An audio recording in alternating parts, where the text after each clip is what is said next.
नमस्ते, नमस्कार, good morning, good evening, कैसे हैं आप। मैं हूं विष्णु शर्मा और स्वागत आपका अपने प्यारे से YouTube channel the Krishna classes YouTube channel में। और हमारे संभव वेद की आज की क्लास 21वीं क्लास है, 21वीं क्लास है।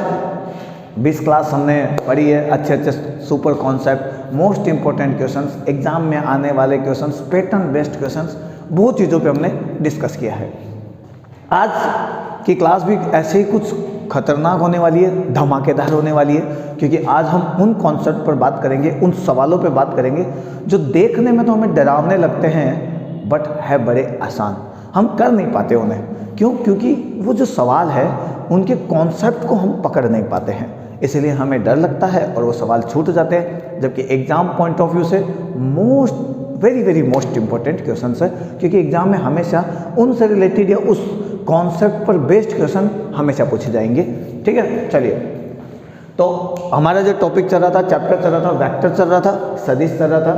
तो आज की क्लास में हम पढ़ेंगे लॉज ऑफ वेक्टर एडिशन। हमने प्रीवियस क्लास में भी पढ़ा है, जहाँ पे हमने ट्राइंगल लॉ पढ़ा और एंगल निकालना सीखा, और जो भी गलत इन्फॉर्मेशन हम पढ़ते थे या सही इन्फॉर्मेशन हमारे हाथ नहीं लगती थी और हम केवल रटते थे, उन इन्फॉर्मेशंस का सच क्या है असली कॉन्सेप्ट, क्या है मंत्र, ताकि हमारा काम आसान बने, वो सब हमने प्रीवियस क्लास में डिस्कस किया। उसके बाद हमने पढ़ा पॉलीगन लॉ और 2-4 शानदार से अच्छे प्रीवियस ईयर के क्वेश्चंस भी हमने सॉल्व किए। वैसे ही आज की क्लास में हम बात करेंगे पैरेललोग्राम लॉ की, क्योंकि पॉलीगन और ट्राइंगल कंप्लीट हो चुका है, त्रिभुज का नियम और बहुभुज का नियम कंप्लीट हो चुका है। तो आज बात करेंगे पैरेललोग्राम लॉ की, और मुझे लगता है ये सब लॉ का बाप है।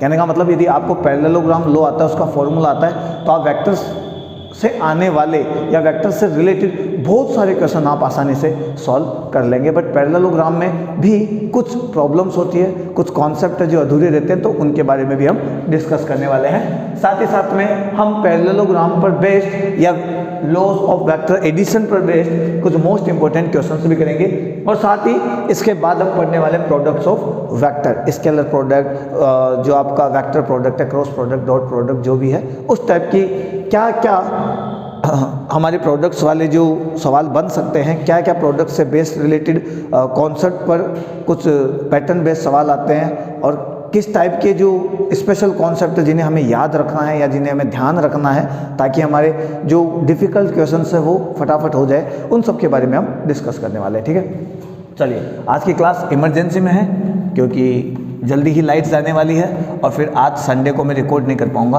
अदरवाइज़ आपको मंडे को क्लास नहीं मिल पाएगी, और मैं चाहता हूँ कि मंडे को आपको क्लास मिल जाए। ठीक है, तो इसलिए फटाक से हमारे कॉन्सेप्ट पर आते हैं और अपना जो क्लासों से आगे बढ़ाते हैं। चलिए, तो देखिए भाई, हम बात करेंगे आज पैरेललोग्राम लॉ पर।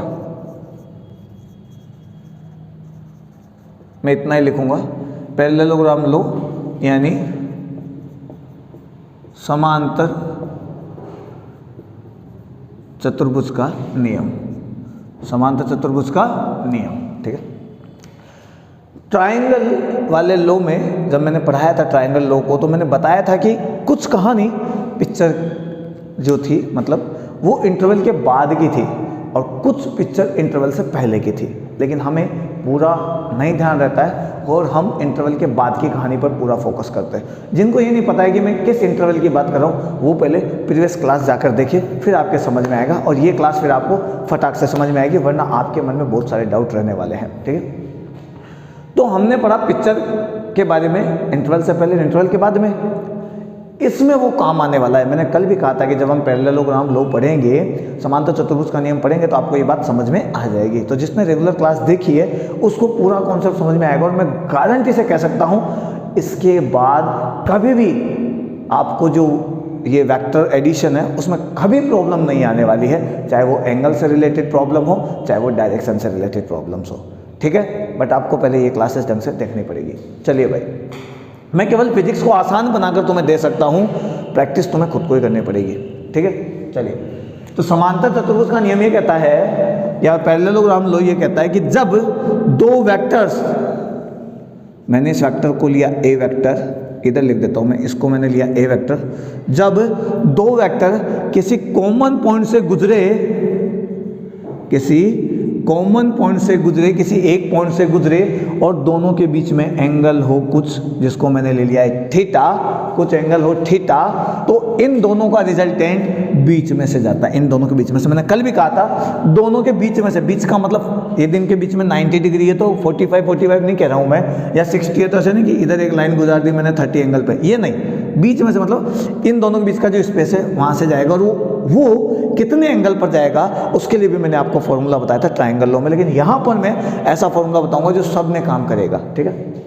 चलिए, तो पैरेललोग्राम बनाते हैं इसको, तो मैं इस वेक्टर को उठा के यदि इधर रख दूँ, इस वेक्टर को उठा के मैं यहाँ रख दूँ, तो ये मैंने रख दिया बी वेक्टर, इसको भी मैं बी वेक्टर ही कह सकता हूँ, कहाँ प्रॉब्लम है। और यहाँ एंगल थीटा है तो यहाँ भी एंगल कौन सा होगा, थीटा होगा। और हम ट्रायंगल लॉ में पढ़ते हैं केवल इतनी सी पिक्चर कि भाई साहब ये ए और बी एक डायरेक्शन में होनी चाहिए, ये बी इधर कितना है उठकर आ गया है ए के डायरेक्शन से, कितना अपनी जगह छोड़कर इधर आ चुका है, उतना एंगल हम ले लेते हैं। लेकिन देखो ये एंगल यहाँ से बनता है, यानी पूंछ का पूंछ के साथ कोण, ठीक है, टेल का टेल के साथ एंगल बनेगा। मैंने कल भी बताया था ताल से ताल मिला, है ना, तो ये लो टेल से टेल का एंगल बनेगा, ठीक है। चलिए, तो देखो ए और बी सेम डायरेक्शन में है, तो मैं ट्रायंगल लॉ के हिसाब से इनका रिजल्टेंट यहाँ पे निकाल देता हूँ, और जिसका डायरेक्शन होगा ऐसे, और वो होगा R vector is equal to A vector plus B vector. यही कहानी हमने पढ़ी थी, ठीक है। देखो दो के बीच में से जा रहा है, ठीक है, ये बात समझ लो। ट्रायंगल लॉ के हिसाब से चाहिए तो ए के बाद बी, एक के पीछे एक है, तो आर सामने से टक्कर मारेगा, ये भी मैंने यहाँ पर लिख दिया। सब कुछ वही कॉन्सेप्ट है, सब कुछ एक से एक कड़ी से कड़ी जुड़ा हुआ है, बस आपको समझना पड़ेगा, ठीक है। ऐसे ही यदि मैं ए को सामने रखूँ, ये है ना पैरेललोग्राम है, समांतर चतुर्भुज, आमने सामने की साइड सेम होती है, तो ये मेरा ए हो गया, ए वेक्टर में इधर ले लेता हूँ, ठीक है। कोई दिक्कत है, ठीक है। इस पॉइंट को नाम देता हूँ मैं पी, इस पॉइंट को नाम देता हूँ क्यू, और यहाँ से एक परपेंडिकुलर, एक लंबवत में लंब नीचे डाल देता हूँ, एक परपेंडिकुलर में नीचे डाल देता हूँ। यहाँ मैंने लिख दिया 90, इस पॉइंट को देता हूँ मैं आर, इसका नाम देता हूँ एस, इसका नाम देता हूँ मैं टी, ठीक है। तो ध्यान से देखो, ये पूरा एक परफेक्ट ट्राइंगल बनेगा मेरा, राइट ट्राइंगल, समकोण त्रिभुज। बना कि नहीं बना? अरे समकोण त्रिभुज बना कि नहीं बना? देखो ध्यान से, 90 डिग्री आ गया ना, समकोण त्रिभुज बनेगा। मुझे इसकी वैल्यू नहीं पता है, यहाँ से यहाँ तक तो ए वेक्टर है, यहाँ से यहाँ तक क्या है पता नहीं। तो देखो बी वेक्टर है तो बी के कंपोनेंट्स निकालने पड़ेंगे, घटक निकालने पड़ेंगे, जो मैंने आपको कहा था। कंपोनेंट देखो कैसे निकालते हैं, जिसके साथ थीटा बनता है तो बी वेक्टर इसके साथ थीटा बना रहा है तो ये हो जाएगा बी कोस थीटा, लेकिन यहाँ वेक्टर नहीं लगेगा, वेक्टर नहीं लगेगा, ये मैग्नीट्यूड है, ये मैग्नीट्यूड है, जबकि ये वेक्टर है, लेकिन हमें लेना है मैग्नीट्यूड, हमें लेना है मैग्नीट्यूड। ध्यान रखना, वेक्टर्स का तो सीधा सीधा हो जाएगा, आई वालों को जोड़ दो, जे वालों को जोड़ दो, के वालों को जोड़ दो, लेकिन मैग्नीट्यूड से कैसे निकाले वो हम यहाँ पढ़ते हैं। मैग्नीट्यूड यानी वैल्यू, वैल्यू से कैसे निकाले। ये बी कोस थीटा है तो ये हो जाएगा बी साइन थीटा। कैसे होगा फिर मैं कईयों को बता देता हूँ, ध्यान से देख लो, कईयों को नहीं पता है। तो ये थीटा है, ये बी है, तो थीटा वाला हो जाता है बी कोस थीटा। एक आदमी के दो भाग, right hand side and left hand side, और दोनों के बीच में एंगल 90 डिग्री, तो इसके बीच में 90 डिग्री हो गया, तो ये हो गया बी साइन थीटा। ऐसे करते हैं हम इसको। यदि ये बी साइन थीटा है तो सामने वाली साइड भी कितनी हो जाएगी, बी साइन थीटा हो जाएगी। ये मैंने यहाँ पे लिख दिया है, ठीक है। चलिए आ जाओ आगे। यदि हम बात करें तो कैसे कहानी को करते हैं आगे कंप्लीट। तो यहाँ पर मुझे चाहिए आर वेक्टर, जो कि होता है ए वेक्टर प्लस बी वेक्टर, लेकिन मुझे वेक्टर में नहीं, मुझे मोड में चाहिए, तो मैं लिखूंगा आर मोड। और जब मैं आर मोड लिखूंगा तो यहाँ ध्यान से देखो, ये एक राइट ट्राइंगल है, समकोण त्रिभुज है, तो ये हो गई पी से लेके एस तक की वैल्यू, तो मैं यहाँ पे लिखूंगा पी से लेकर एस तक की वैल्यू। अच्छा सॉरी, आर की जगह मैं पी एस लिख दूँ अभी, ठीक है भाई। पी एस का square equals to, P S का स्क्वायर रूट क्यों लगा रहा हूँ मैं, बावड़ा हो गया हूँ क्या। पी एस का स्क्वायर इक्वस टू आधार बेस पी से लेके आर तक, यानी पी से लेके आर तक का स्क्वायर, ठीक है। फिर आर से लेके एस तक, आर से लेके एस तक का स्क्वायर, ये आएगा ना। अरे भाई कर्ण बराबर होता है आधार बटा लंब, यानी हाइपोटेनस बराबर होता है बेस का स्क्वायर प्लस परपेंडिकुलर का स्क्वायर, आधार का स्क्वायर प्लस लंब का स्क्वायर, बेस का square plus perpendicular square equal to hypotenuse square होता है। यानी मैं लिख सकता हूँ R square equal to P R को देखो मैं क्या लिख सकता हूँ यहाँ पर, ध्यान से देखना पी आर, पी से लेके क्यू तक, क्यू से लेके आर तक, तो मैं यहाँ पे लिख सकता हूँ पी के से लेके क्यू तक, क्यू से लेके आर तक का स्क्वायर, और यहाँ पे लिख सकता हूँ आर एस का स्क्वायर। ठीक है, R square equal to P Q. यहाँ पर क्या है, पी क्यू ए वेक्टर है, लेकिन हमें ए वेक्टर नहीं ए मोड लेना है, ए का वैल्यू उठाना है मुझे यहाँ से। ठीक है, तो मैं यहाँ पे उठाऊंगा ए, और क्यू आर क्या है मेरा, बी कोस थीटा है, बी कोस थीटा का होल स्क्वायर, और आर एस मेरा क्या है, बी साइन थीटा है, तो मैं यहाँ लिख देता हूँ बी साइन थीटा का होल स्क्वायर। वैसे तो एक डेरिवेशन है, बट मैं इसको इसलिए समझा रहा हूँ ताकि आपका बेसिक से कंप्लीट हो जाए, सब कुछ समझ में आ जाए। अब इसको आप ओपन करेंगे तो A square plus B square cos square theta plus 2ab cos theta. अरे A square plus B square 2ab, A plus B का होल स्क्वायर का फॉर्मूला है, आप आराम से पढ़े इसे। अब हर छोटी छोटी बात फिर मैं बता नहीं पाऊंगा। और यहाँ पे भी हो गया B square sine square theta. इसके अंदर देखो कौन कॉमन है, आर स्क्वायर बराबर ए स्क्वायर, इसके अंदर कॉमन है बी स्क्वायर, हमारे पास बचेगा कोस square theta plus sign square theta, और हमारे पास यहाँ पर आ जाएगा 2ab कोस थीटा। ये बन गया आपका एक, and again R square equal to हो गया A square plus B square plus 2ab cos theta. ये हमारा आर का फॉर्मूला निकल के आ गया। यानी मैं आर को लिख सकता हूँ A square plus B square 2ab cos theta. और मैंने कहा था ये सबका बाप है। मैं कहूँ कि मैंने ट्राइंगल लिया है ऐसा, ये ए है, ये बी है, ये आर है, बताओ इसकी वैल्यू क्या होगी। तो कल भी मैंने लिखाई थी, यहाँ पे एंगल बना 90 डिग्री अंदर के साइड, तो बाहर भी कितना बनेगा 90 डिग्री। हमें कौन सा चाहिए, कितना उठकर इधर आ गया है भाई। यदि इंटरवल के बाद की कहानी चाहिए तो कितना उठकर इधर आ गया है, तो इधर से ये उठ के चला गया है 90 डिग्री।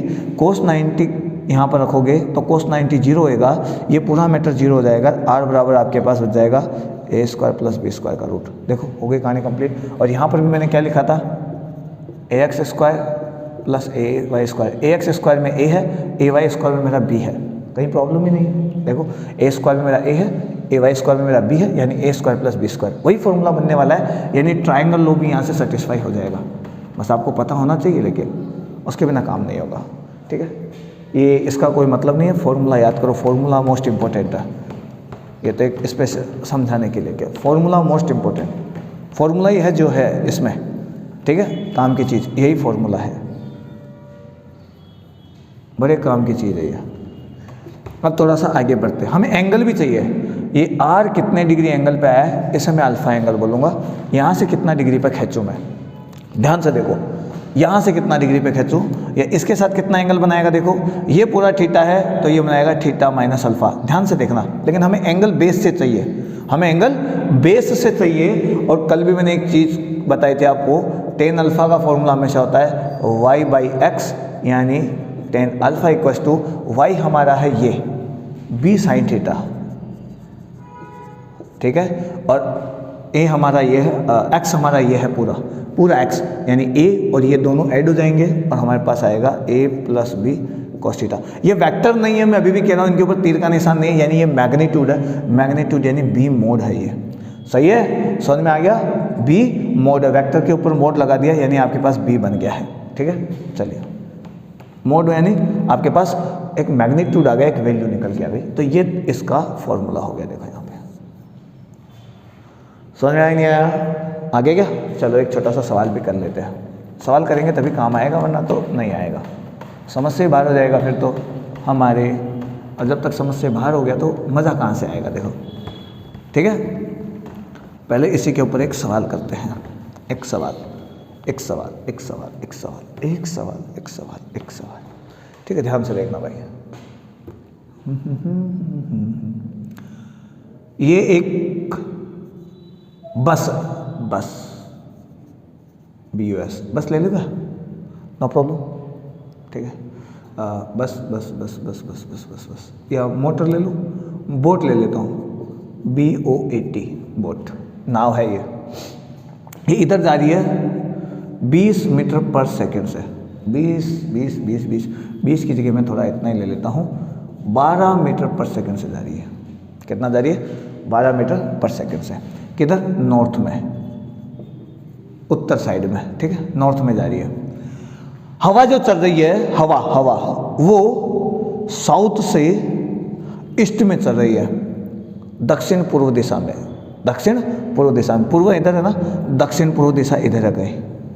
अरे भाई ये पूर्व होता है ईस्ट, ये साउथ, साउथ के पूर्व में चल रही है हवा, ये चल गई हवा, हवा हवा ऐसे चल रही है और वो साउथ के साथ एंगल बनाती है 60 डिग्री। कितना बनाती है? 60 डिग्री। इस ईस्ट का कोई काम नहीं है, ठीक है, इस ईस्ट का कोई काम नहीं है। समझ में आया नहीं आया? आगे क्या? ठीक है। अब देखो भाई साहब, हमें पता करना है रिजल्टेंट वेलोसिटी। ऐसे लिख दूं क्या? वी आर, किसका? बोट का। रिजल्टेंट वेलोसिटी ऑफ बोट पता करनी है, किसके रेस्पेक्ट में? हवा के रेस्पेक्ट में। हवा के साथ में बोट की वेलोसिटी कितनी आ रही है, रिजल्टेंट। अब दिक्कत यह है कि बोट जब चल रही है तो बोट के ऊपर हवा का भी प्रभाव पड़ रहा है। और भाई जब आप मोटरसाइकिल लेके चलते हैं तो आप 60 की स्पीड से जा रहे होते हैं, तो आपकी बाइक की स्पीड एक्चुअली 60 नहीं होती है, सामने से हवा भी लगती है। हवा और बाइक दोनों आपस में वेलोसिटीज़ को काटती है या वेलोसिटीज़ को जोड़ती है। ये डिपेंड करेगा हवा की वेलोसिटी पे कि हवा मोटरसाइकिल के डायरेक्शन में चल रही है या अपोजिट डायरेक्शन में चल रही है। फिर जो तुम्हारे पास वेलोसिटी लास्ट में आएगी वो होती है रिजल्टेंट वेलोसिटी। और भाई जब आप गाड़ी साइकिल चला रहे हो तो हवा तेज़ी से चले तो आपको बड़ा जोर आता है। क्यों? क्योंकि आप तो अपना जोर केवल साइकिल चलाने में ही नहीं लगा रहे, आप अपना जोर हवा को चीर कर फिर साइकिल ले जाने में लगा रहे हैं, यानी हवा की वेलोसिटी को आप खत्म कर रहे हैं। हवा जितना फोर्स लगा रही है उससे भी आप खत्म कर रहे हैं। कहने का मतलब यही है, यहाँ पे भी वही है। आप बोट समझ लो, यहाँ पे झंडा भी आ सकता है। हवा, बोट के ऊपर एक झंडा लगा हुआ है, झंडे की वेलोसिटी बताओ। अब झंडा देखो, झंडा यदि हवा नहीं चल रही है, रुकी हुई है, और ये एक झंडा है, यदि इसको ऐसे भगाओगे आप तो झंडा उल्टी दिशा में चलेगा, क्योंकि जब आप गाड़ी ऐसे चलाओगे तो हवा पीछे आएगी तो झंडा पीछे ले जाएगा, ऐसे इस साइड में ऐसे ले जाएगा, है ना, पीछे की साइड। लेकिन अब मान लो इस कंडीशन में हमने हवा को रुका हुआ माना है, केवल बोट की वजह से झंडा पीछे की ओर ले जा रहा है। लेकिन मान लो हवा इधर से आ गई तो झंडे के पास दो वेग आ गए, एक बोट की वजह से, एक हवा की वजह से। अब ये झंडा दोनों वेलोसिटी को मिलाकर ही लेगा, यानी इसके पास रिजल्टेंट वेलोसिटी आएगी। वो कैसे निकाली जाएगी मुझे नहीं पता कहाँ से आएगी इन दोनों, लेकिन मुझे इतना पता है कि दोनों के कहीं बीच में से आएगी। कितने एंगल पे आएगी ये भी मुझे नहीं पता है, बट इन दोनों के बीच का एंगल कितना है? हम सोचते हैं थीटा बराबर 60 है। गलत गलत गलत, थीटा 60 नहीं है। क्यों नहीं है? अब देखो, आप कहोगे सर आपने बोला था पूंछ का पूंछ के साथ, तो पूंछ तो यहाँ है। अरे मेरे भाई मैंने कहा था ऐसे, ए बी और पूंछ का पूंछ के साथ में यहाँ पर, पूंछ का पूंछ के साथ में यहाँ पर, देखो पूंछ का पूंछ के साथ में, ये नहीं बताया मैंने ये बताया, ठीक है। अब यहाँ पर देखो तो ये 60 डिग्री नहीं आकर एंगल बनेगा ये 120 डिग्री, ये 120 डिग्री बनेगा। अब आप कहेंगे सर ये तो गलत बात है, आपने गलत कर दिया इसको, ऐसे तो हमें समझ में नहीं आया। तो आप ऐसे समझ लो ना, इंटरवल के बाद वाली कहानी समझ लो, कहाँ दिक्कत है। ये आपकी है बोट, ये आपका है एयर। किधर है हवा? इधर है, इधर इधर इधर हवा है, इधर हवा। एंगल यहाँ पे 60 डिग्री।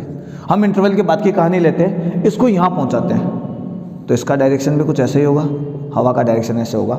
मैंने क्या कहा था, दोनों सेम डायरेक्शन में होने चाहिए, और वो सेम डायरेक्शन से कितना मुड़ जाता है वही एंगल आता है। तो देखो मान लो हवा ऐसे थी, बी के साथ होनी चाहिए थी, लेकिन बी ने अपना फेस ऐसे घुमा दिया, इस सेम डायरेक्शन से इतना घुमा दिया। डायग्राम को क्या केवल उल्टा बनाया हुआ है, इसलिए थोड़ा सा डिफिकल्टी आएगा। लेकिन ध्यान से देखो, यदि आप इंटरवल के पहले की कहानी में समझते हो तो यहाँ समझ लो, पूंछ का पूंछ के साथ में, ये पूंछ नहीं है, पूंछ इधर है और इसकी पूंछ इधर है, ये तो मुंह हो गया इसका, ये मुंह नहीं है, पूंछ नहीं है, इसलिए ये 60 डिग्री एंगल भी नहीं है। लेकिन आपको ऐसा नहीं समझ में आता है तो ऐसे देख लो, मैंने इस लाइन को उठा के यहाँ पे रखा, क्योंकि मुझे तो यही पता है कि भाई साहब ये डायरेक्शन ऐसे होना चाहिए था, लेकिन ये उठकर इधर आ गया और इसने एंगल यहाँ पर थीटा बना दिया। थीटा एंगल से उठ के इसने अपना डायरेक्शन बदल लिया। तो वैसा हवा और बोट एक डायरेक्शन में होनी चाहिए थी, तभी तो ये ऐड होएगी, लेकिन ये ऐसे घूमी और इसने यहाँ पर एंगल बना दिया इधर। ये बाहर के साइड में देखो, इधर इधर 60 डिग्री है तो इधर 60 है, तो ये भी 120 होना, यानी हमारे को एंगल चाहिए 120। मैंने भी 120 ही बनाया, देखो यहाँ पे मुझे 120 से मतलब है। एंगल फाइंड आउट करना समझ जाओ, सब कुछ समझ जाओगे, ठीक है। चलिए आगे बात करते हैं। तो हमारे पास रिजल्टेंट वेलोसिटी चाहिए हमें, तो हमारे पास दो वेलोसिटी है, बोट की वेलोसिटी, एयर की velocity, and to air boat cos theta जो अभी हमने निकाला, और अब हमारा जो थीटा है वो 60 डिग्री ना होकर 120 डिग्री है। तो मैं v की जगह लिखूंगा मान कितना 12 का स्क्वायर, यहाँ पे लिखूंगा मैं हवा चल रही है, हवा की तो वेलोसिटी नहीं लिखी, हवा की वेलोसिटी है 5 मीटर पर सेकेंड, तो हवा चल रही है हमारी 5 मीटर पर सेकेंड, यानी 5 का square plus 2 into 5 into 12 into cos 120। Angle 120 है, 60 डिग्री नहीं है, मैं अभी भी कह रहा हूँ आपको, ध्यान से देख लेना भाई। कल भी मैंने एक सवाल बताया था ऐसे, और उसमें मैंने बताया था कि एंगल फाई नहीं है हमारा, एंगल है हमारा थीटा, क्योंकि पूंछ के साथ एंगल समझ लो, या ऐसे समझ लो ये वाला जो एक्सिस, ये वाला जो ए वेक्टर लिया था मैंने, ये वाला जो बी वेक्टर लिया था, ये ए वेक्टर इधर होना चाहिए था, लेकिन ए वेक्टर उठ के इधर आ गया, कितना डिग्री, थीटा डिग्री, तो हमारा एंगल थीटा था उस समय, फाई नहीं था। आप प्रीवियस क्लासेस देखो, ध्यान से समझ में आएगा आपको, पहले पुरानी क्लास देखो, ठीक है। Then V R equal to resultant cos 120 का मान होता है माइनस का 1, मैं यहाँ लिख देता हूँ माइनस का 1, तो मैं लिखूँगा 12 का स्क्वायर प्लस 5 का स्क्वायर माइनस 2 इंटू 5 इंटू 12, ठीक है। तो मैं वी आर बराबर लिखूँगा, जो आपका 12 का स्क्वायर होता है वो होता है 144, इसका होता है 25, माइनस का 1 होता है, तो मैंने यहाँ पे डाल दिया है। अरे माइनस का 1 होता है क्या? नहीं भाई, माइनस का 1/2 होता है, हाँ माइनस का 1/2 होता है, तो 1/2 होगा, तो मैं यहाँ पे डालूँगा 1/2 और 2 से 2 भी उड़ाऊँगा, ठीक है। और मेरे पास आएगा 12 पंजे 60, वी आर बराबर, यहाँ पे देखो 144 और 125 जो होते हैं वो होते हैं 169, यहाँ पे होता है 60, then resultant velocity of boat equal to आ जाएगा 109 मीटर पर सेकेंड। अब इसको आप सॉल्व कर लेना। यही वेलोसिटी जो है रिजल्टेंट वेलोसिटी होगी झंडे की। अब झंडा किधर जाएगा, इधर जाएगा, इधर जाएगा, वो डिपेंड करता है एंगल पे, और एंगल हमने अभी अभी देखा है tan अल्फ़ा इक्वल टू होता है b sin theta upon a plus b cos theta, then again t alpha. आपको यदि अल्फ़ा थीटा इधर से बनाया ना आपने, तो अल्फ़ा भी आप इधर से ही बनाओ। थीटा यदि आपने इधर से लिया तो अल्फ़ा भी आप इधर से ही बनाओगे, ये अल्फ़ा बनाओगे तो ये आपका a कहलाएगा, यानी मैं लिखूंगा v boat sine theta divide by, अरे नहीं, b जो है वो ये a है तो ये b है, v एयर, और यहाँ पे लिखूंगा v boat v air cos theta. अरे भाई ध्यान से देखो, हमने ऐसे लिया था, a इधर लिया था, b इधर लिया था, थीटा यहाँ लिया था, तो अल्फ़ा भी इधर ही बनाऊंगा ना, जिधर से मैं थीटा बनाऊंगा उधर से ही तो अल्फ़ा लूँगा।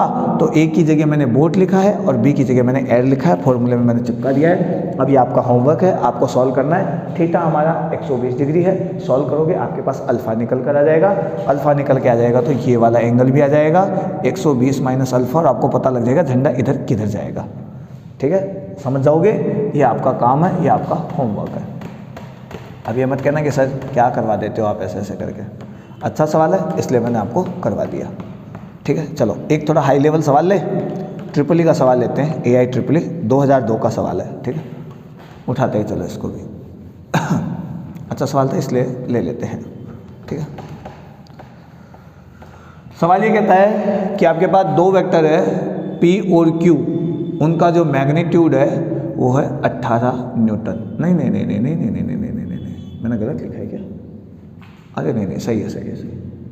P और Q जो है उनका मैग्नीट्यूड का दो फोर्स है P और Q, उनका मैग्नीट्यूड है, उन दोनों के मैग्नीट्यूड का सम 18 न्यूटन है। यानी इसका मतलब है मैंने P वेक्टर का अलग मोड निकाला है और Q वेक्टर का अलग मोड निकाला है, दोनों का अलग अलग मोड निकाल कर जोड़ा है, मेरे पास 18 न्यूटन आए। लेकिन इन दोनों का जो रिजल्टेंट है, इन दोनों का रिजल्टेंट यानी P vector plus Q vector का भी मोड, पहले P और Q को एक साथ जोड़ लिया मैंने, x x y y z z ऐसे करके, फिर उसके बाद मोड निकाला है। इसका मतलब है अलग अलग मोड निकाला है, इसका मतलब है दोनों को पहले वेक्टर के हिसाब से जोड़ा फिर मोड निकाला है, और ये मेरे को दे रखा है उसने 12 न्यूटन। जो रिजल्टेंट है वो परपेंडिकुलर है स्मॉल वाले के, जिसकी वैल्यू कम है, स्मॉल वेक्टर ऐसे लिख देता हूँ मैं, छोटा जो वेक्टर है, मुझे नहीं पता कौन सा छोटा वेक्टर है, मुझे क्या पता यार, कोई तो होगा, उसके परपेंडिकुलर है। यानी मान लो छोटा वाला यहाँ पर है, ये स्मॉल है, तो दूसरा बड़ा वाला यहाँ होगा, ऐसे ही होगा, और जो रिजल्टेंट होगा ये तुम्हारा आर इधर होगा। अब आप कहेंगे सर आर इधर कैसे आ सकता है, आपने तो बीच में बोला था, बीच में बोला था, इसका मतलब हुआ कि ए कहीं इधर है, ये ए है, मैं इसको ए कहाँ, मैं इसको पी मान लेता हूँ, ये कहीं पी है तो ये कहीं क्यू है, ये स्मॉल है यानी ये छोटा वेक्टर है, ये बड़ा वेक्टर, इसकी वैल्यू ज़्यादा है, इसकी वैल्यू कम है, और यहाँ पे बना रहा है 90 डिग्री और ये बना रहा है थीटा एंगल, कुछ ऐसा बनेगा। और 90 यहाँ पे बनेगा नहीं, अल्फ़ा 90 आएगा, यानी आपको सीधा सीधा एंगल इसने 90 दे रखा है बोलने के हिसाब से। डायग्राम आपको सोचना है, लेकिन यही बात है आपको पता लगाना पड़ेगा कि कैसा डायग्राम बन सकता है। जब तक आप ये नहीं समझोगे नहीं बैठेगा आपके दिमाग में, ठीक है। इसीलिए मैंने बताया था कि भाई दो लोगों का सम इनके बीच में से जाता है। अब यदि ये सम जो है वही 90 डिग्री पे आ गया, इसका मतलब दूसरा वाला कहीं इधर ही होगा, तभी तो दो के बीच में जगह बनेगी और उसके बीच में से निकलेगा। लेकिन ये बात आपको तभी पता लगेगी जब आपने प्रीवियस क्लास ढंग से ज्वाइन की होगी, नहीं तो नहीं पता लगेगा, ठीक है। हमें पी और क्यू की वैल्यू निकालनी है, पी और क्यू की वैल्यू निकालनी है। तो सबसे पहले यहाँ से स्टार्ट करते हैं। हमें दे रखा है इसने tan अल्फ़ा, जो कि हमारा फॉर्मूला होता है बी से ले ले क्यू से ले, अरे पी से लोगे क्यू से लोगे, यही तो बात है, ठीक है। ध्यान से देखते हैं भाई, स्मॉल वाले के साथ बनाता है ये, तो स्मॉल वाले की वैल्यू मैं पी ले लेता हूँ। अभी वैसे क्यू मानी थी, मेरे हिसाब से मैं पी ले लेता हूँ ताकि मुझे थोड़ा सा कंफर्म रहे, यानी पी ही मेरा ए है, और जो दूसरा वाला है वो मेरा क्यू वेक्टर है, जो हमारे नियम के हिसाब से हम बी वेक्टर ले सकते हैं, और रिजल्टेंट यहाँ पे आर है। और ये एंगल जो बनेगा, ये जो एंगल बनेगा वो तो है थीटा, ये जो बनेगा 90, यानी एंगल यहाँ से बनेगा। अब हमारा फॉर्मूला क्या होता है, बी साइन थीटा ए प्लस बी कॉस थीटा। मैं यहाँ पे ऐसे लिख दूँ, बी की जगह क्यू, बी की जगह क्यू साइन थीटा, क्योंकि मुझे एंगल नहीं पता है, ए की जगह लिख देता हूँ पी और इसकी जगह लिख देता हूँ कॉस थीटा। ये मैंने आपको ए और B, P Q R S इनको सेट करना बताया, ताकि डायग्राम कैसे भी घूम जाए आप एंगल समझ लो कि एंगल कैसे बनेगा, कौन सा एंगल रखना है, किसको मैं बी मानूँ किसको मैं ए मानूँ, अदरवाइज गलत हो जाएगा आपका, ठीक है। tan अल्फ़ा यानी 90 यानी Q sine theta divide by P plus Q cos theta. और आप ध्यान से देखोगे तो tan 90 जो होता है वो 1/0 होता है, यानी इनफाइनाइट। अरे साइन 90 और cos 90, sine 90 1 cos 90 0, sine by cos ही तो tan होता है, Q sine theta P plus Q cos theta, ठीक है। इसको मैं इधर मल्टीप्लाई कर दूँ, इसको मैं इधर मल्टीप्लाई कर दूँ, तो मेरे पास बचेगा P plus Q cos theta equal to 0। और भाई 0 मल्टीप्लाई होकर यही तो बनाएगा, ये मेरे पास इसकी वैल्यू आ गई। यानी मैं ध्यान से देखूँ तो P बराबर मेरे पास आ जाएगा माइनस का क्यू कोस थीटा, ये भी आ जाएगा, नो प्रॉब्लम। यहाँ से देखूँ, ध्यान से देखना, यहाँ से देखूँ तो P बराबर मेरे पास आएगा 18 माइनस क्यू, ये भी एक वैल्यू बन के आ जाएगी मेरे पास, ठीक है। समझ में आया? चलो इसको तो कोई दिक्कत नहीं है, मैं इसको यहाँ कहीं लिख देता हूँ ताकि आपको पता रहे, P plus Q cos theta बराबर 0। ये भी हमारे पास एक चीज़ निकल कर आ गई है, नहीं, ठीक है, जगह कम है इसलिए।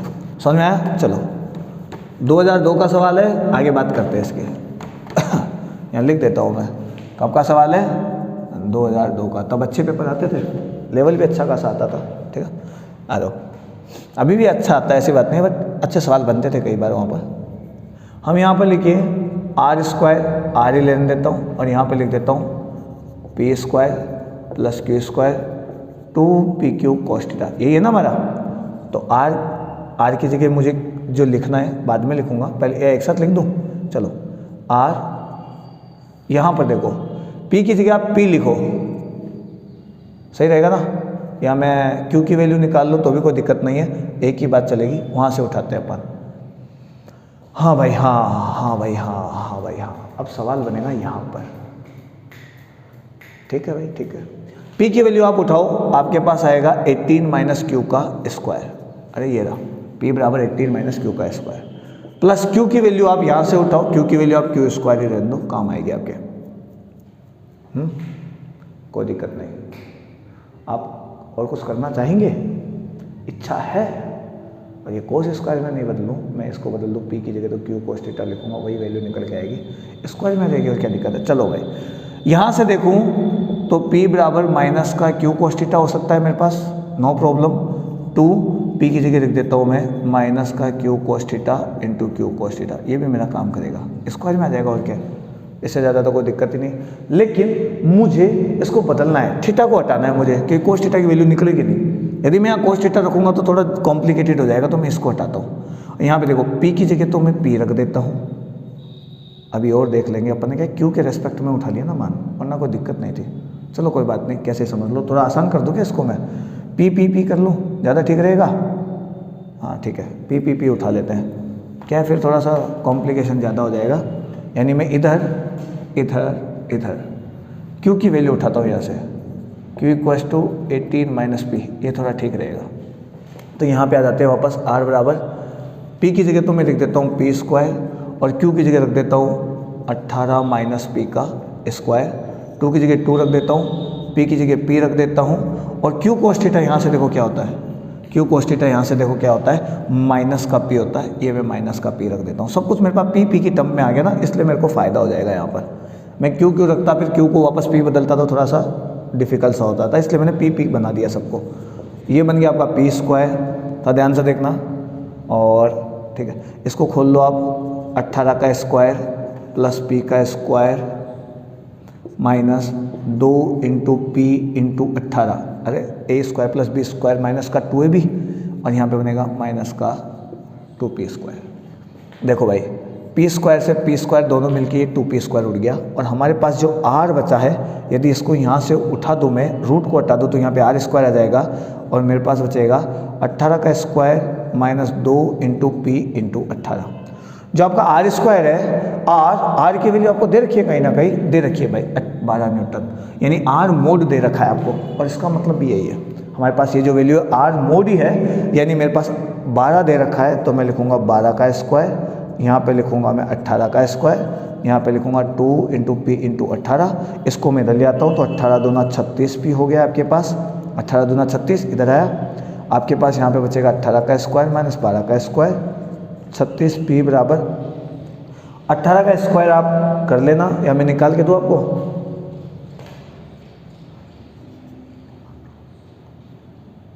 तीन सौ चौबीस ही तो होता है। ठीक है भाई, 18 8 144, 14 बच गए, 14 बचे, 18 कम 18 14 आपका 32, 12 का स्क्वायर आपके पास होता है 144। ठीक है, आप यहाँ पे लिखेंगे 36 पी बराबर 324, इस मैग्नीट्यूड का थोड़ा ध्यान रखना ना, 324 में से 144 घटा दो तो 4 4 0, 12 8 बचते हैं आपके पास, 8 बच गए, 2 में से गए 180 आता है यहाँ पे। ठीक है, कभी कभी मैथमेटिकली थोड़ी कैलकुलेशन में कर देता हूँ, इधर उधर गड़बड़ हो जाती है, इंसान है यार, इंसान से होती है। 180 डिवाइड बाई 36 का टेबल 5 बार जाएगा मेरे हिसाब से, 18 10, हाँ ठीक है, कट गया 5 बार में, पी की वैल्यू आपके पास 5 आ गई। पी और क्यू मिला के 18 बनाते हैं, तो क्यू कितना बनाएगा, क्यू बनाएगा 13। ये मैग्नीट्यूड आया है, क्या है दोनों का मैग्नीट्यूड, यानी एक तरीके से ये पी वेक्टर की मोड वैल्यू है, और ये क्यू वेक्टर की मोड वैल्यू है। ये न्यूटन जो भी आपको दे रखा है न्यूटन आया। इस तरह से पी और क्यू की वैल्यू आप निकाल सकते हैं। ठीक है, सवाल में मज़ा आया, अच्छा लगा? ठीक है, आगे बात करते हैं। अच्छा सवाल था इसलिए यहाँ पे डाला है मैंने।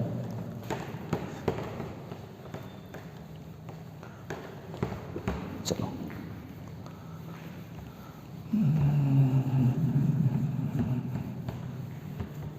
चलो भाई, चलो आगे देखते हैं।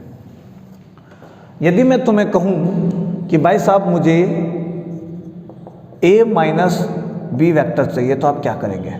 मैंने कल भी इस बारे में डिस्कस किया था कि यदि आपके पास इस तरीके से कोई बात आती है, एक मिनट यार, क्यों माइक का सिस्टम गिर जाता है बार बार। यदि इस तरीके से आपके पास कोई बात आती है तो आप क्या करेंगे? अब बड़ा आसान सा तरीका सब करेंगे कि वेक्टर्स में हमें माइनस करना ही नहीं, हमें प्लस ही करना है। कैसे करेंगे? हम ऐसे करेंगे, आप यहाँ पे प्लस लगाओ और यहाँ पे अंदर माइनस डाल दो। अरे भाई लिख सकता हूँ ना, ऐसे भी तो लिख सकता हूँ। इसका मतलब क्या हुआ? बी का माइनस कर दो, माइनस का मतलब वैल्यू माइनस नहीं, बी का उल्टा कर दो, बी का उल्टा कर दो, डायरेक्शन को उल्टा बदल दो। भाई आई है तो माइनस आई केप कर दो, जे है तो माइनस जे केप कर दो, माइनस का जे केप है तो प्लस का जे केप कर दो, के केप है तो माइनस का के केप कर दो, माइनस का के केप है तो प्लस का के केप कर दो। ऐसे करके डायरेक्शन बदल दो, दोनों को जोड़ दो, तो फॉर्मूला कैसे निकलेगा? मान लो मेरे पास ये एक वेक्टर है ए और ये ए वेक्टर है बी। मुझे ए में से बी को घटाना है, लेकिन हमने तो जोड़ना सीखा है भाई, इन दोनों का जो आर है वो बीच में से जाएगा और दोनों के बीच में एंगल है थीटा, और मुझे एंगल यही दे रखा है डायग्राम में, लेकिन मुझे ए से बी को घटाना है तो मैं क्या करूँ, फॉर्मूले को कैसे बनाऊँ? तो आप कुछ मत करो, इस बी को उठा के उल्टा कर दो। ये मैंने देखो इसको इसी डायरेक्शन में उल्टा कर दिया, ये थीटा है तो ये वाला बन जाएगा 180 माइनस थीटा, यानी असलियत में मुझे थीटा पे नहीं 180 माइनस थीटा पे ध्यान देना है। अब हमारी तो आदत थीटा पकड़ने की है, तो 180 माइनस थीटा में तो सर कॉम्प्लिकेटेड हो जाएगा, तो फिर हम फॉर्मूला ऐसा बनाएं जिसमें हम थीटा ही रखें, लेकिन हमारा प्लस की जगह माइनस भी हो जाए, और यदि इसमें शो करना हो तो डायरेक्शन भी ऐसे उल्टा करके समझ में आ जाए। तो देखो यहाँ पर आर वेक्टर जो होता है उसका सीधा सीधा फॉर्मूला होता है आपका A square plus B square plus 2ab cos theta. अब या तो आप b की वैल्यू जगह माइनस भी रख दो, आप ऐसे नहीं रखना चाहते हो तो थीटा ढूंढो, थीटा क्या है हमारे पास, आर वेक्टर, आर वेक्टर थोड़ी लगेगा, अब तो मोड आ गया ना, यहाँ पे रिजल्टेंट निकाल रहे हैं, रिजल्टेंट की भी मैग्नीट्यूड निकाल रहे हैं, तो यहाँ पे लिखोगे आप A square plus B square plus 2ab cos theta कितना है, थीटा ये नहीं लेना है, जोड़ना नहीं है, घटाना है, उल्टा डायरेक्शन कर लिया। अब उल्टा डायरेक्शन करने के बाद कौन सा थीटा है हमें उसको ध्यान देना है, तो उसके बाद हमारा 180 माइनस थीटा है, तो हम लिखेंगे 180 माइनस थीटा, और अब आर बराबर आपके पास आ जाएगा, क्या कर दिया विष्णु को ने, A square plus B square plus 2ab cos 180 minus जो थीटा होता है, कोस 180 माइनस थीटा जो होता है वो होता है माइनस का कोस थीटा। ठीक है, बेसिक मैथ्स है, आप थोड़ा ध्यान से देखना। और यहाँ पर आ जाएगा A square plus B square minus का 2ab कोस थीटा। देखो अब माइनस वाले में ये फॉर्मूला निकल के आ गया, आप ये यूज़ करो, अच्छी बात है, लेकिन ये यूज़ करोगे तो आपको थीटा नहीं 180 माइनस थीटा लेना पड़ेगा ये, लेकिन आपको 180 माइनस थीटा नहीं पता है, आपको पता है कि भाई ए और बी के बीच का कोण इतना है, आप घटाओ और जोड़ो, तो जोड़ने में जब थीटा लिया तो घटाने में भी मैं यदि थीटा लेना चाहूँ तो फॉर्मूले में मुझे यहाँ माइनस लगाना पड़ेगा, जोड़ने में प्लस घटाने में माइनस, जोड़ने में प्लस घटाने में माइनस। ठीक है, ये 180 माइनस वाला मैं और बता देता हूँ बायो वालों के लिए, वैसे तो बेसिक मैथ्स है, फिर भी यहाँ पर सभी थीटा प्लस के होते हैं, ये 0 होता है, ये 90 होता है, ये 180 होता है, और ये 270 होता है, और ये अगेन 360 होता है। यहाँ पर साइन थीटा और कोसेक थीटा प्लस का होता है, यहाँ पर टेन थीटा और कोट थीटा प्लस का होता है, यहाँ पर कोस थीटा और यहाँ पर सेक थीटा प्लस का होता है। तो जब 180 माइनस थीटा की बात आती है, कोस 180 माइनस थीटा, तो देखो मैं आपको एक चीज़ बता देता हूँ, केवल इस लाइन के लिए मान बदलते हैं, यानी 90 plus theta, 90 minus theta, 270 plus theta, 270 minus theta, इन सब के लिए तो कन्वर्जन होगा, साइन का कोस, कोस में साइन। लेकिन ये जो लाइन है 0 और 180, उसके लिए कोई कन्वर्जन नहीं होता है, यानी कोस कोस ही रहता है, साइन साइन ही रहता है, कोस 180 माइनस थीटा कोस थीटा ही रहेगा। अब प्लस करेगा क्या माइनस करेगा वो डिपेंड करेगा इस पर, जैसे पप्पा वैसे बेटा, जैसे पप्पा वैसे बेटा, जैसे पप्पा वैसे बेटा। तो ये पप्पा जी है, पप्पा जी इस कोऑर्डिनेट में पॉजिटिव में नेगेटिव में, तो 180 में से पीछे चलो, पीछे चलो, पीछे चले तो यहाँ पे साइन और कोसेक प्लस का है, बाकी सब माइनस के, तो पप्पा जी माइनस है, तो इनका आंसर भी क्या होगा, यानी इनका बेटा भी क्या होगा, माइनस का होगा। तो मैंने यहाँ पे माइनस का कोस थीटा लिख दिया, थोड़ा सा ध्यान रखना, जैसे पप्पा वैसे बेटा, जैसे पप्पा वैसे बेटा। ठीक है, चलिए ये फॉर्मूला बन गया आपका। अब मेरे पास जगह नहीं बची है, यहीं लिख दूँ क्या? ठीक है, यदि मैं लिखूँ टेन अल्फा, अब मैं कहूँ रिजल्टेंट कहाँ से जाएगा, तो इसको मैं मिटा देता हूँ। अब मैं कहूँ रिजल्टेंट निकालो भाई, ये आर जो है वो निकालो, ये आर जो है वो निकालो, तो अब की बार आर इधर नहीं जाने के बजाय कहीं यहाँ से जाएगा। सही है, यदि आप जोड़ते, एक ही डायग्राम में दोनों चीज़ों को मैं दिखा रहा हूँ, यदि आप जोड़ते तो रिजल्टेंट जाता है यहाँ से, आर सम, सम यानी जोड़ना। लेकिन आप यदि घटा रहे हो तो उल्टा डायरेक्शन करो और फिर थीटा की जगह 180 माइनस थीटा रखो, तो या तो 180 माइनस थीटा लो, नहीं लेकिन आपको थीटा ही लेना है तो आप फॉर्मूले में यहाँ माइनस लगा दो, दोनों में से कोई एक काम कर दो, तो रिजल्टेंट का डायरेक्शन ये हो जाएगा, जिसे मैं सब्ट्रैक्शन लिख देता हूँ। आर सब्ट्रैक्शन ये होगा आपका, आर सम, आर सब्ट्रैक्शन। कभी कभी मैं भूल जाता हूँ ये तीर लगाना, समझ जाना लेकिन इस बात को।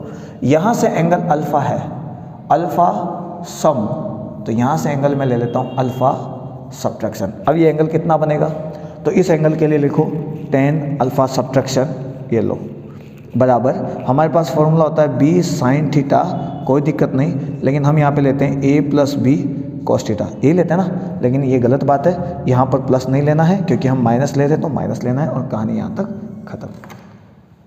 तो प्लस के वाले केस में और माइनस वाले केस में ये फर्क है। प्लस वाले में यहाँ थीटा आता है, माइनस वाले में आप 180 माइनस थीटा लो।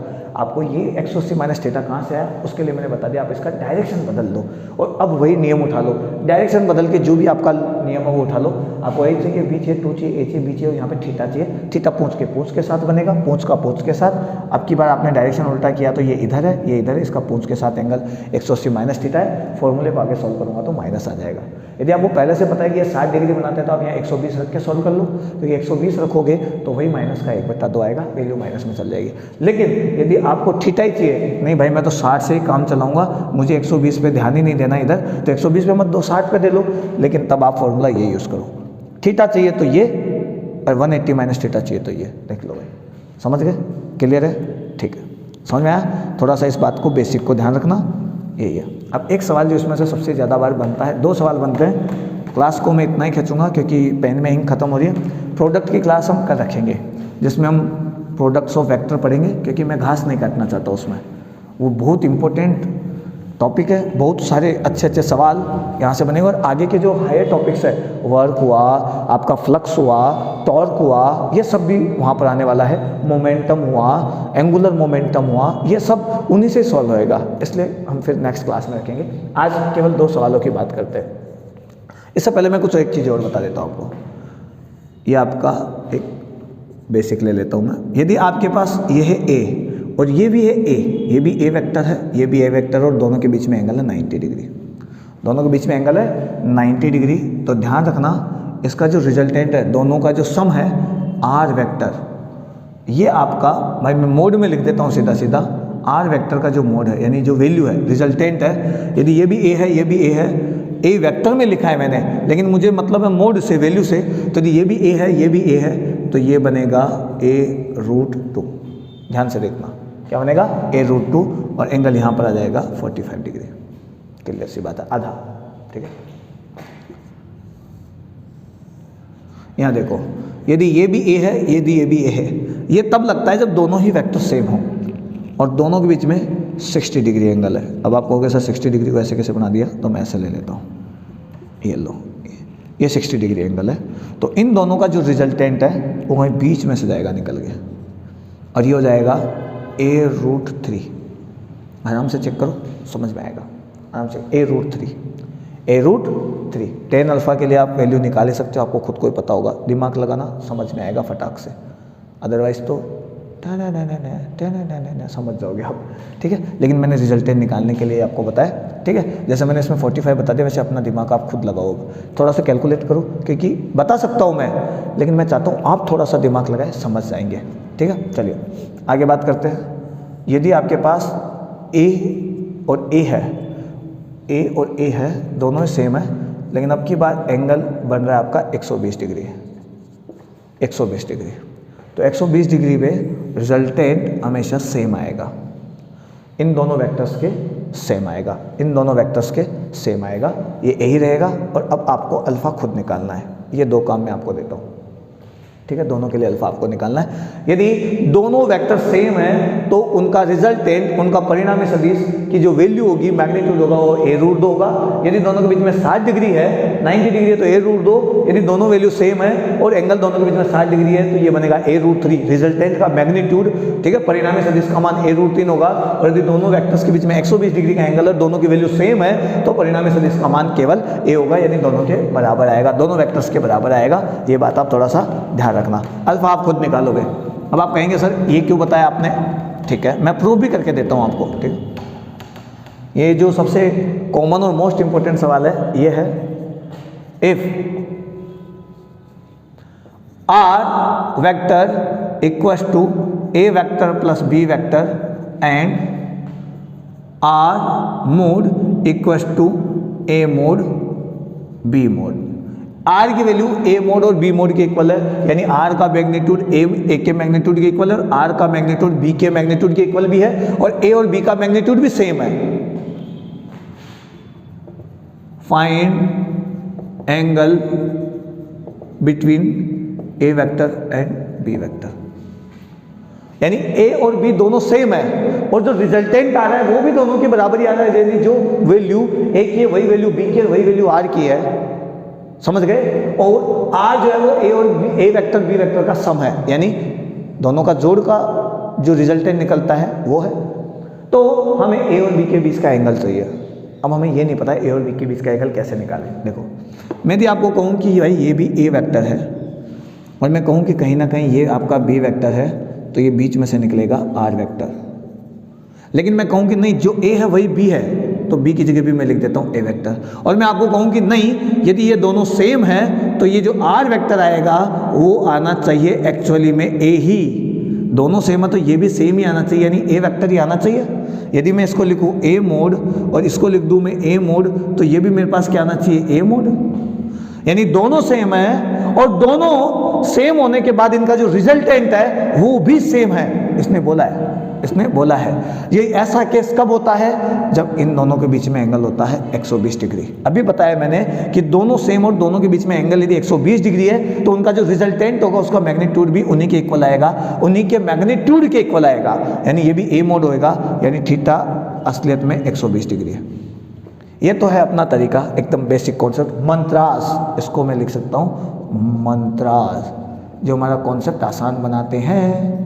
लेकिन मैं सॉल्व करके दिखाता हूँ आपको, तो मैं लिख सकता हूँ R equal to A square plus B square two A B cos theta का रूट। ध्यान से देख लो भाई, आर की जो वैल्यू है वो ए है, मैं सबकी वैल्यू ए लिख देता हूँ, रूट हटाऊँगा स्क्वायर आएगा, ये भी ए स्क्वायर है, ये भी ए स्क्वायर है और ये भी ए इंटू ए साथ में कॉस थीटा है। ठीक है, एक ए स्क्वायर से एक ए स्क्वायर कट गया, यहाँ बचा 0, A square plus 2a square cos theta. जब आप इधर आएंगे ए स्क्वायर, इसको इधर लाएंगे माइनस का हो जाएगा, यहाँ बचेगा 2a स्क्वायर कोस थीटा। अब आप ए स्क्वायर का और डिवाइड दे देंगे, ये लग गया ए स्क्वायर का डिवाइड, तो आपके पास आएगा 2 कोस थीटा। इससे ये कट जाएगा, माइनस का 1 आएगा, 2 को इधर ले आओगे, माइनस का 1/2 हो जाएगा, कोस थीटा आएगा। कोस थीटा की वैल्यू माइनस का 1/2 तब होती है जब थीटा बराबर 120 डिग्री होता है। लेकिन आप इतना सोचेंगे समझेंगे तो यहाँ पर देखो इसका क्या फ़ायदा हुआ। तो मंत्रास इसीलिए तो काम आते हैं, इसीलिए तो मैंने मंत्रास के बारे में बात की है। फटाक से सवाल सॉल्व होता है, एक चुटकी में सवाल सॉल्व होता है। समझ में आया? ठीक है भाई, चलिए एक छोटा सा और ले लूँगा मैं। ठीक है, एक छोटा सा कॉन्सेप्ट और ले लेते हैं क्लास में, जो एग्जाम में सबसे ज़्यादा बार पूछा भी जाता है और इससे रिलेटेड आता भी है सवाल, और ये कॉन्सेप्ट भी आपको मंत्रास की तरह याद रखना है। ठीक है, चलिए, यदि आपके पास ऐसा बोला जाए कि भाई साहब आर सम आपका आर सब्ट्रैक्शन के बराबर है, आर सम आर सब्ट्रैक्शन के बराबर है, यानी mod A vector plus B vector का mod equals to A vector minus B vector का मोड, ये दोनों इक्वल है।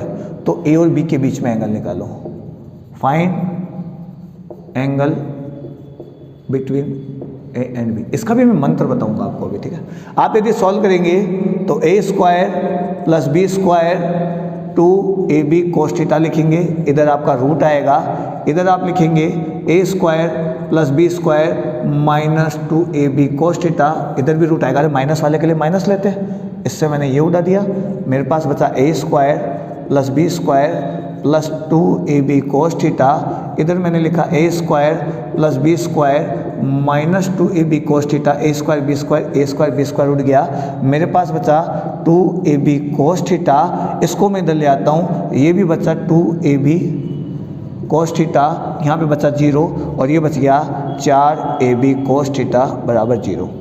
अब इसमें आता है खेल, मैं इसको लिख सकता हूँ 4 into A into B into cos theta.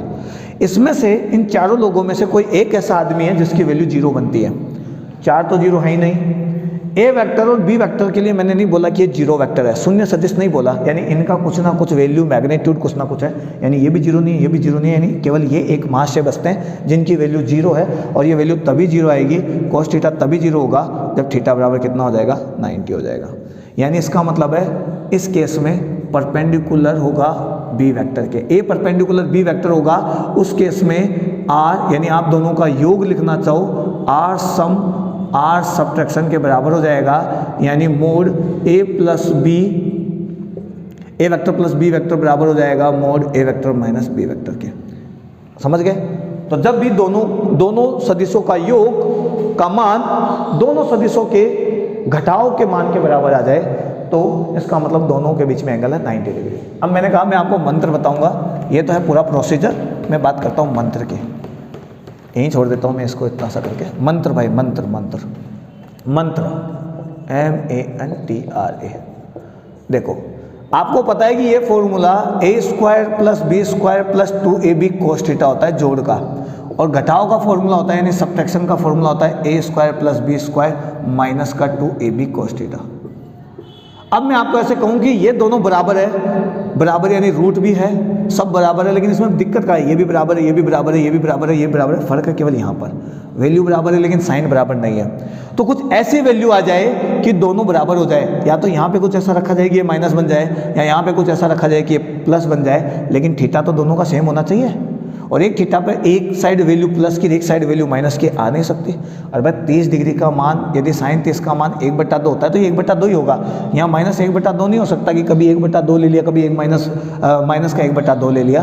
तो एक काम करो ना यार, इनको उड़ाई दो, यहाँ से खत्म कर दो ना, टेंशन ही खत्म। और ख़त्म करने के लिए मुझे cos थीटा को 0 बनाना पड़ेगा क्योंकि मैं a और b को 0 नहीं ले सकता, और है भी नहीं, तो यहाँ पर मैं लिख दूंगा 90 डिग्री।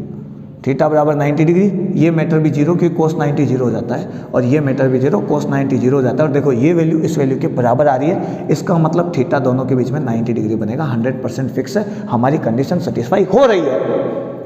समझ में आ गया? बस यही कॉन्सेप्ट है, यही तो मंत्र है, स्पेशल कॉन्सेप्ट जो सवाल को आसान बनाते हैं। ठीक है, चलिए तो आज की क्लास में यहीं तक बात करेंगे, प्रोडक्ट्स के बारे में नेक्स्ट क्लास में बात करेंगे। आज की क्लास अच्छी लगी है, मज़ा आया है, कॉन्सेप्ट समझ में आया है, सारे डाउट्स क्लियर हुए हैं, टेक्स्ट बुक के सवाल आपसे बनने लगे हैं, न्यूमेरिकल करने में मज़ा आ रहा है, तो लाइक ठोक दो, शेयर ठोक दो, टेलीग्राम ग्रुप को ज्वाइन करो और ज़्यादा से ज़्यादा लोगों को शेयर करो ताकि मुझे भी थोड़ा अच्छा फील हो। 1-2 सब्सक्राइबर बढ़ते हैं तो मुझे भी थोड़ा सा लगता है कि हाँ मैं जो मेहनत कर रहा हूँ वो लोगों तक पहुँच रही है। ठीक है, तो दीजिए आज्ञा, आज की क्लास में इतना ही। जय हिंद, जय भारत।